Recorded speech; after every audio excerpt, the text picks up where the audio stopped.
Well, as we heard earlier, hundreds of workers have lost their jobs after the collapse of the Hasty Group.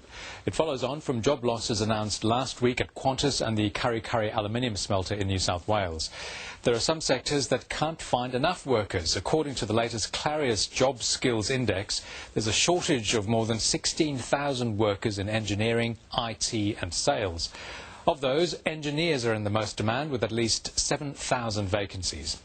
But those looking for jobs in offices such as bookkeepers, receptionists and clerks are struggling with an oversupply of nearly 26,000 candidates. The CEO of Clarius, Kim Quick, told me the numbers are heavily influenced by the two-speed economy. This quarter's index has really highlighted some interesting dynamics in the economic environment, in that overall we're seeing a softening of demand, as overall we saw the index slide from a balanced score to a moderate score, so that's suggesting that there has been a softening across the board.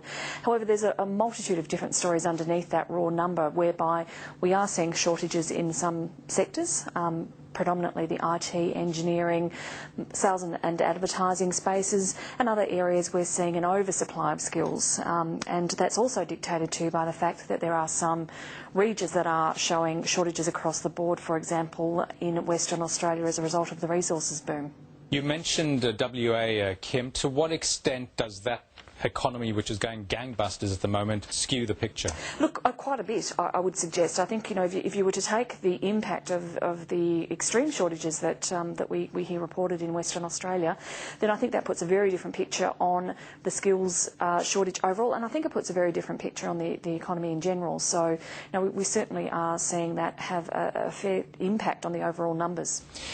To what extent do you think the Gina Rinehart deal, which will allow 1,700 migrant workers in to fill certain positions in WA, to what extent is that going to have a knock-on effect? Yeah, look, I suspect we'll see a very minor impact on that, depending on what specific skill set they're bringing in.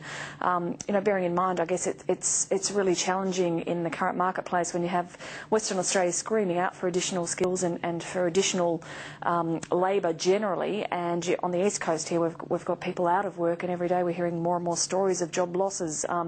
It's a real tale of two economies, and I think from the point of view of the mining sector in Western Australia, they're doing everything they can to get the resources that they need to just keep the growth and keep the projects rolling on, and trying to minimise the impact of the shortage on the pressure on wages, which we've seen have a significant impact in that area. We're seeing some very, very high inflation in salaries, even for unskilled labour.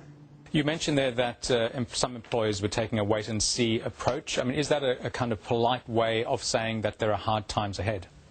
I think the uncertainty and the lack of positive sentiment and the real lack of any positive sign that there is anything that's going to kickstart the economy or going to inspire confidence in business is really reflected in that lack of hiring confidence. We're seeing situations where there is demand for labour and projects are going ahead with contract and with contingent workforces, but there is a lack of willingness to commit to permanent hires because there really is a real no understanding of what's around the corner for our economy, and we're not getting a lot of confidence that the government's really doing anything that's going to give us that confidence anytime soon. OK, Kim Quick of Clarius, thank you. Thanks, Anton.